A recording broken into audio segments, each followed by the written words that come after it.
Salut et bienvenue à la capsule numéro 7 de la présentation du nouveau matériel. Aujourd'hui, je vous présente le tourniquet militaire. Évidemment, c'est pas un nouvel outil qu'on a dans nos ambulances, mais on sort de cette tribune pour vous faire un petit rappel, vu que c'est un outil qu'on n'utilise pas fréquemment.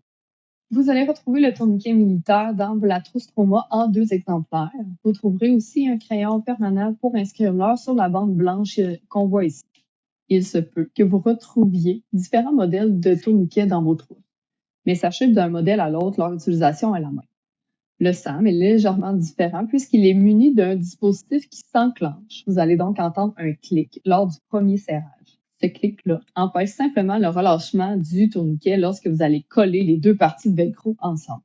Donc pour le reste, c'est la même chose. Voyons voir les indications d'utilisation.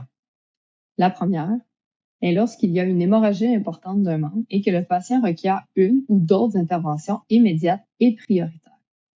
Rappelons-nous de l'acronyme MARCH. Donc, M pour Massive Bleeding, A pour Airway, R pour Respiration, C pour Circulation et H pour Hypothermie.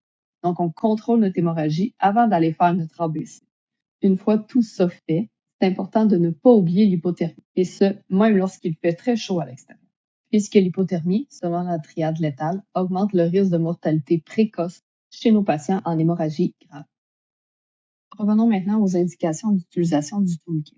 La seconde indication est lorsqu'une hémorragie importante d'un membre, partiellement ou totalement amputé.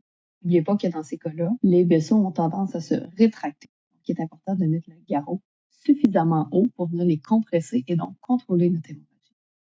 La dernière, c'est lors d'une hémorragie incontrôlable, quand les autres techniques ont échoué. Par exemple, vous avez tenté d'installer un pansement compressif, le pansement Olaes, et ça saigne toujours. Vous devez donc installer un garrot. Vous allez retrouver toute cette information à la page 119 du PIC-PSP.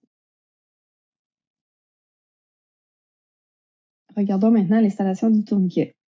D'abord, il doit être directement mis sur la peau, sur une structure osseuse saine. Vous devez éviter les articulations et il doit être mis à environ 5 cm proximal de la plaie.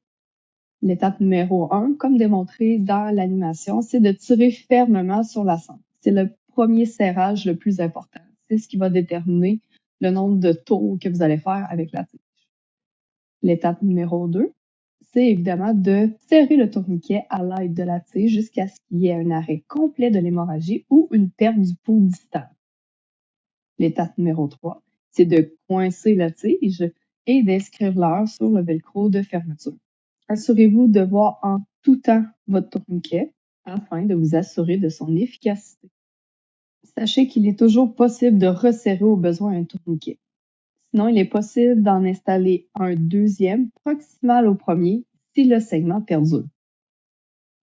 Encore une fois, vous retrouverez toute cette information dans le PIC-PSP à la page 247.